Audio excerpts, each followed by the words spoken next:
اور رکھوالوں کا بھرم بھی جاتا رہا۔ پھر میں نے بتایا کہ دراصل لومبارو ڈائنوسار جانوروں کی مخلوط نسل کا درندہ تھا جو اپنی مادہ اور بچوں کے ساتھ 2 شاخے درختوں کے جنگل سے پرے پہاڑی ٹھکانوں میں رہتا تھا۔ 15 برس پہلے وہ لاوے کے سیلاب میں غرق ہو گیا، مگر اس کی مادہ اور 2 بچوں کو میں نے اور میرے ساتھیوں نے ان کے بھٹ میں جا کر ہلاک کر دیا۔ اب آدم خور لومبارو کا پورا کنبہ مر چکا اور آدمیوں کی قربانی کی لعنتی رسم عملاً ختم ہو گئی ہے۔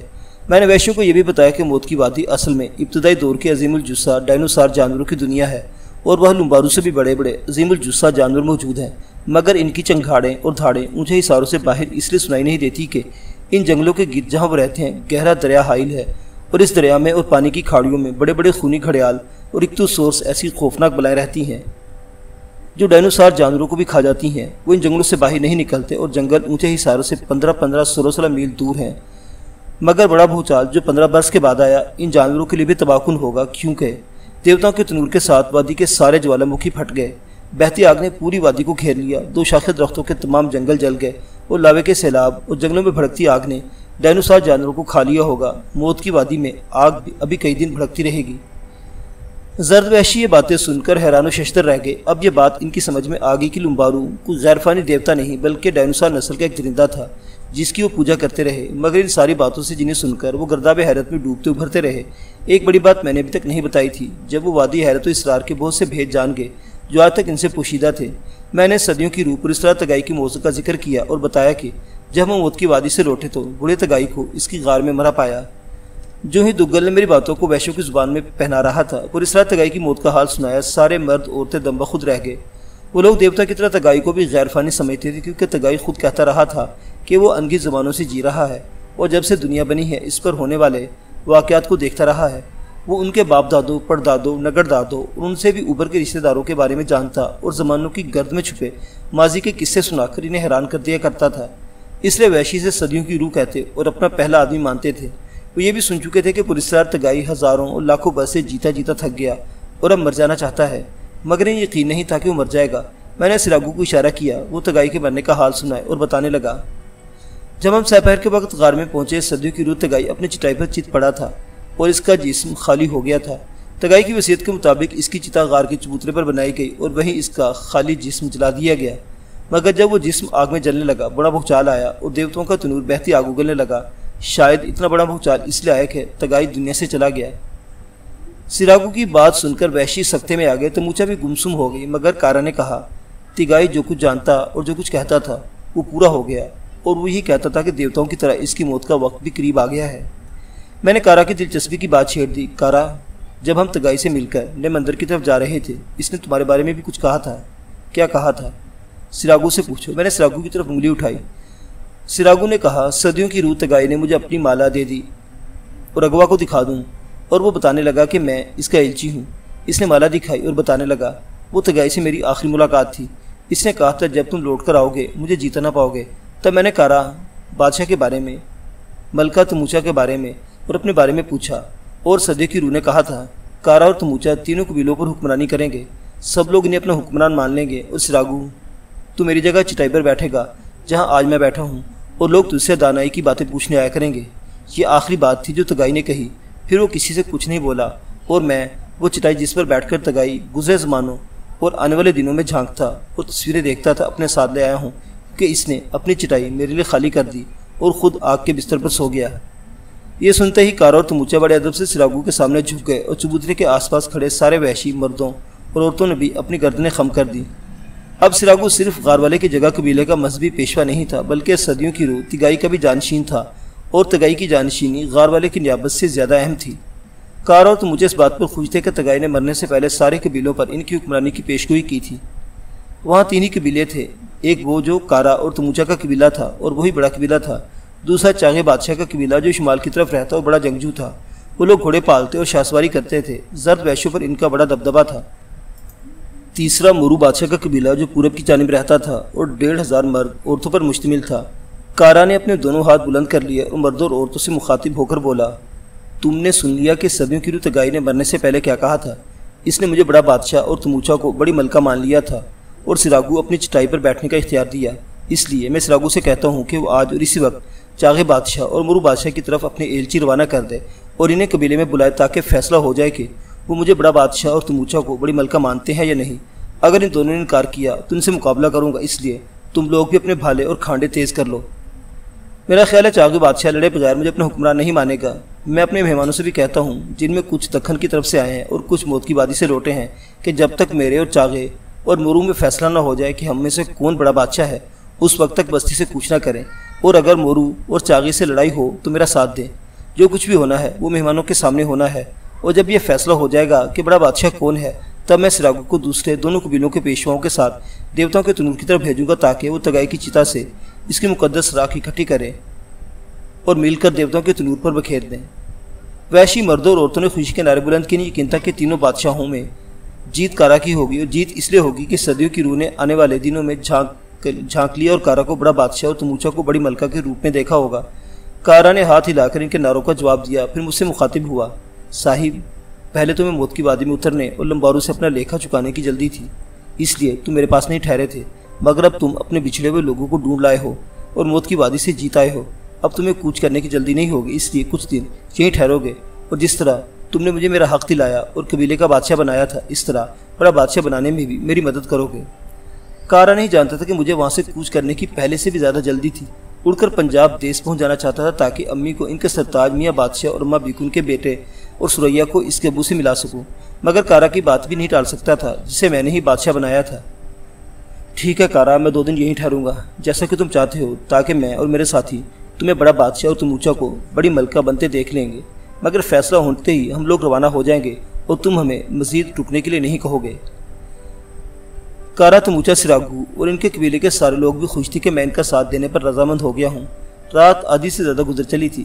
اس اثنا میں صوبیدار خداداد خان نے کوکیوں کے ساتھ مل کر اسی جگہ جہاں پہلے کیمپ لگایا تھا چھولداریں اور خیمے نصب کر دیے اور پہلے چوکی کا بندوبست بھی کر لیا۔ حالانکہ اب ہمیں زرد وحشی سے کوئی خطرہ نہیں تھا۔ جب میں نے کارا سے اپنے کیمپ میں جانے کی اجازت طلب کی، وہ اور تموچا دونوں میرا راستہ روک کر کھڑے ہو گئے اور میرے علاوہ پرنسی اندرا، ابو، کلارا آنٹی، سارا اور آصف کو محل میں ٹھہرنے کی درخواست کی۔ میں نے انکار مناسب نہ سمجھا، مگر ہمارے ساتھ بودھی، ہرنام سنگھ اور سونگا مونگا کے کیمپ کا بھی بندوبست کرنا پڑا تھا۔ باقی سب لوگ کیمپ میں چلے گئے۔ دوسرے دن دیر سے جاگے کیونکہ دیر سے سوئے تھے۔ کارا اور تموچا نے خدمت گزاری میں کوئی کسر اٹھا نہ رکھی تھی۔ اس روز پرنسی اندرا نے بیٹی بڑے اہتمام کے ساتھ تیار کی اور ابو اور کلارا آنٹی کو بھی شریک کیا۔ اتنے برسوں کے بعد بیٹی ملنے پر دونوں باغ باغ ہو گئے اور اس بات پر بھی خوش ہوئے کہ بیٹی کی کنٹینیوٹی میرے اور پرنسی اندرا کے درمیان بھی چل رہی تھی۔ کچھ دیر کے بعد گرم پانی سے غسل کرنے کے بعد سفر کی ساری تھکاوٹ دور ہو گئی۔ دوپہر کے کھانے سے فارغ ہوئے تھے کہ مورو بادشاہ اپنے 15-16 آدمیوں کے ہمراہ پہنچا اور میرے کہنے پر کارا اور تموچا نے اس کا پرتپاک خیر مقدم کیا۔ سراغو نے رات ہی دونوں قبیلوں کی طرف ایلچی دوڑا دیے تھے اور تگائی کے مرنے کی خبر بھی بھیج دی تھی۔ سپہر کے قریب چاغے بادشاہ بھی اپنے 50 بہادروں کے ساتھ پہنچ گیا، جن میں آدھے گھوڑوں پر اور آدھے پیدل تھے۔ چاغے کے استقبال میں زیادہ سرگرمی دکھائی گئی کیونکہ کارا کے بقول اصل خطرہ اسی کی طرف سے تھا۔ ہمارے قافلے کے بعد چاغے اور مورو قبیلے کے لوگوں کے آنے سے بستی میں بھیڑ بڑھ گئی۔ زرد وحشیوں میں ایسا اجتماع پہلے کبھی نہیں ہوا تھا۔ چاغے کے آتے ہی محل کے چبوترے پر، جو کافی وسیع و عریض تھا، تینوں قبیلوں کے بادشاہوں، مذہبی پیشواؤں اور مشیروں کی بات چیت شروع ہوئی۔ میرے علاوہ ابو، Clara aunty, prince Indira, professor Aslam کو بعض باتوں کی شہادت کے لیے اور دگل کو ہمارے مترجم کے طور پر بات چیت میں شامل کیا گیا۔ باقی لوگ، جن کی تعداد 4000 کے لگ بھگ تھی، چبوترے کے آس پاس 3 حلقوں میں جمع تھے۔ سب سے پہلے سراغو نے تینوں قبیلوں کے بڑے آدمیوں کو صدیوں کی روح تگائی کی کچھ چیزیں، مالا، 500 اور چٹائی دکھائیں اور اپنی جانشینی کا اعلان کیا۔ میں نے، پرنس اندرا نے، پروفیسر اسلم نے تصدیق کی کہ تگائی نے ہمارے سامنے اسے چٹائی پر بیٹھنے کا اختیار دیا تھا۔ سب نے سراغو کو اس کا جانشین تسلیم کر لیا۔ پہلا مرحلہ بخیر و خوبی ختم ہوا تو سراغو نے کارا اور تموچا کی حکمرانی کا ذکر کیا، جیسا کہ تگائی نے کہا تھا، اور ہم نے اس کی بات کی بھی تصدیق کی۔ تگائی کی آخری باتیں سن کر مورو اور چاغے ایک دوسرے کو دیکھنے لگے۔ کارا ان کے مقابلے میں عمر کے لحاظ سے چھوٹا اور جسم کے اعتبار سے ہلکا تھا۔ انہیں بڑی عمر اور مضبوط جسم کے بادشاہوں پر ایک نوجوان کی حکمرانی کی بات کچھ عجیب سی لگی۔ اس علاقے میں پہلے کسی بادشاہ نے دوسرے قبیلوں پر حکمرانی کا دعویٰ نہیں کیا تھا۔ مورو اور چاغے دونوں اس انتظار میں تھے کہ پہلے کون اور کیا گفتگو کرتا ہے۔ آخر چاغے بولا اور کہنے لگا، سراغو، ہم نے مرنے والے کی باتیں سن لی ہیں اور اس کے آخری الفاظ کا احترام کرتے ہیں، مگر تم جانتے ہو پہلے کبھی تینوں قبیلوں پر کسی ایک قبیلے کی حکومت نہیں مانی گئی، اور جو بات پہلے نہیں ہوئی اب وہ کیوں ہو رہی ہے؟ چاغے کا عذر وحشی قبیلوں کے روایت کے مطابق تھا۔ سراغو نے جواب دیا، تم ٹھیک کہتے ہو چاغے، مگر پہلے تینوں قبیلوں پر لمبارو کی حکومت تھی جسے ہم دیوتا مانتے تھے، اور اب لمبارو نہیں رہا، اس کی حکومت جاتی رہی۔ اس لیے صدیوں کی روح تگائی نے آنے والے دنوں میں جھانک کر کارا کو بڑا بادشاہ اور تموچا کو بڑی ملکہ بنانے کی وصیت کی ہے، اور جو کچھ میں نے کہا وہ میں نے نہیں, تگائی نے کہا ہے۔ تینوں قبیلوں میں یہ بات بہت مشہور تھی کہ تگائی تب مرے گا جب دیوتا مر جائے گا، اور تگائی مر گیا تھا۔ چاگئی کچھ دیر اس بات پر غور کرتا رہا، پھر کہنے لگا، اگر یہ بات تگائی نے نہ کہی ہوتی تو میں کبھی نہ مانتا، لیکن وہ صدیوں کی روح اور ہمارے آباء و اجداد کو جانتا تھا اور ہمیں چھوڑ کر آگ پر سو گیا ہے۔ میں اس کے کہنے کے مطابق کارا کو تو بڑا بادشاہ مان لیتا ہوں، لیکن تموچا کو بڑی ملکہ نہیں مانوں گا، کیونکہ وہ عورت ہے اور کوئی عورت چاگئی پر حکم نہیں چلا سکتی۔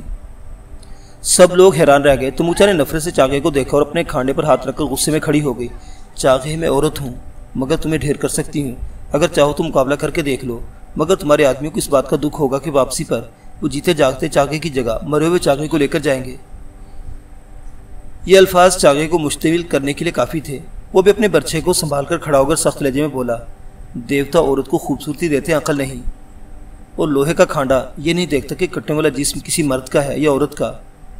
کارا سراگو مذہبی پیشوا اور مشیر چپ تھے۔ قبائلی دستور کے مطابق جب کسی کو مقابلے کی دعوت دی جاتی ہے کوئی اسے روک نہیں سکتا۔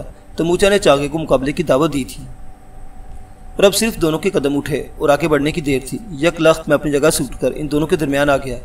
دگل میرے ساتھ تھا۔ میں نے چاگئی کی طرف ہاتھ اٹھایا۔ چاگئی، تم مرنے والے کی آدھی وصیت مانتے ہو، آدھی نہیں۔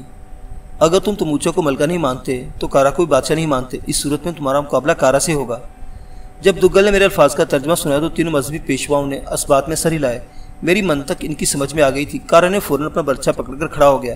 میں نے بھی اس کے ہاتھ کے اشارے سے وہیں روک دیا اور چاگئی سے مخاطب ہوا، تم تموچا کو ملکہ اس لیے نہیں مانتے کہ تموچا عورت ہے اور تم عورت سے نفرت کرتے ہو، مگر تم جیسے بہادر مردوں اور سورماؤں کو کمزور عورت ہی جنم دیتی ہے، اور تمہیں بھی ایک عورت نے ہی جنم دیا تھا۔ چاگئی یہ بات سن کر پریشان ہو گئے۔ مجھے بعد میں معلوم ہوا کہ اپنی ماں سے بے پناہ محبت کرتا تھا۔ اس نے آگے بڑھ کر اس کے کندھے پر ہاتھ رکھ دیا۔ مرد کتنا ہی بہادر کیوں نہ ہو، عورت کے سامنے کمزور ہوتا ہے۔ بہادر مرد عورت سے مقابلہ نہیں کرتے، اس کے سامنے ہتھیار پھینک دیتے ہیں، اس میں ان کی جیت ہوتی ہے۔ تم تگائی سے زیادہ عقل مند مرد نہیں ہو۔ اگر اس نے تموچا کو بڑی ملکہ بنانے کی بات کی ہے تمہیں اس بات کی مان لینی چاہیے۔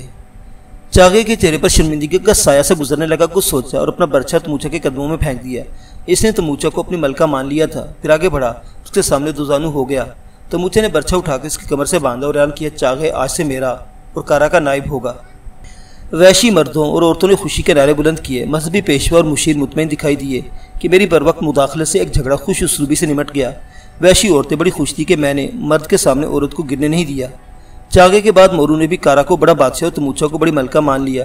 اس خوشی میں دونوں نے ایک بڑی ضیافت کا بھی بندوبست کیا، اور اس رات میں نے ایک بار پھر ہرنام سنگھ کو منہ کوڑا کرنے کی اجازت دے دی۔ اگلے روز سراگو کو دوسرے قبیلوں کے پیشواؤں کے ساتھ لے کر تگائی کی چتا سے اس کی راکھ اٹھانے اور دیوتوں کے تنور پر بکھیرنے کے لیے جانا تھا تاکہ تنور کی آگ ٹھنڈی ہو سکے، مگر ہمارے اندازے کے مطابق وہ اپنی ساری آگ اگل چکا تھا۔ اسی روز ہمارا قافلہ بھی سفر کے لیے تیار ہو گیا۔ دونوں قبیلوں میں صلح کرانے کا زرد وحشیوں کو جو فائدہ ہوا سو ہوا، مگر اصل فائدہ ہمیں ہوا۔ چاگئی بادشاہ اپنے ہمراہ 25 گھوڑے لے کر آیا تھا۔ کارا، تموچا اور چاگئی نے باہم مشورہ کر کے 24 گھوڑے ہمارے سفر کے لیے مختص کر دیے، جن میں 8 گھوڑے چاگئی اور 8 کارا اور تموچا نے، جن کی قیمت انہوں نے گھوڑوں کے مالکوں کو چکا دی تھی، ہمیں تحفے کے طور پر پیش کیے۔ ہم نے ان کا تحفہ شکریہ کے ساتھ قبول کر لیا۔ گھوڑے قد کاٹ کے چھوٹے لیکن تیز رفتار تھے۔ ہمارے پاس کچھ خچر اور گھوڑے پہلے سے موجود تھے۔ اب ان کی مجموعی تعداد 33 ہو گئی، جبکہ بچوں کو چھوڑ کر ہمارے قافلے کی تعداد 47 افراد پر مشتمل تھی، اور اب ہم تیز رفتاری کے ساتھ سفر کر سکتے تھے۔ کارا، تموچا، چاگئی، سراگو، مورو، ان کے پیشواؤں، مشیروں اور وحشی مردوں عورتوں نے ہمیں بڑی گرمجوشی سے رخصت کیا۔ ہم نے ضروری سامان اور خوراک کے ذخیرے خچروں پر لادے، گھوڑوں کی رکابوں میں پاؤں ڈالے اور بڑی تیزی کے ساتھ آگے بڑھے۔ پانچوں کوکی کچھ آسامی قبائلی ہمارے ساتھ ساتھ پیادہ پا چلے۔